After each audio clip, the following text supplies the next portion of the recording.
promociji knjige Priča o harfi nas je dočekao autor ovog romana Mihajlo Krapcev. Drago mi što ova knjiga konačno izlazi posle toliko godina. Lava sam pisao za dan i pa ovu knjigu sam pisao mnogo godina, ali meni je tako trebalo dugo vremena postane mladi i sad kada sam to konačno postao, evo tu je ova knjiga. Nikada je nešto lepo kada imam lep zalog i kada se ljubim i svi žmurim. Znate zašto? Zašto je lepota najbitniji sastojak večnosti kosmosa u nama.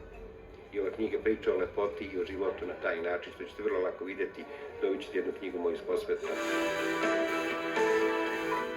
Da nam ptičica na grani nije šapnula da će ovdje biti i Marko Pantelić, malo bi nas iznenadio njegov dolazak. Mi smo bili spremni, a njega je iznenadilo naše pitanje da li veruje u večnu ljubav. Večno i zauvek.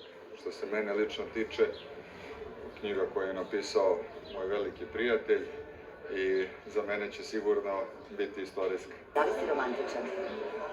A to morate da pitate moju ženu, to ne znam šta da vam odgovorim na to pitanje. Ljubav je večna inspiracija, dobra je i za telo i za duh, pa ako je nemate, želimo vam da je ovog leta pronađete.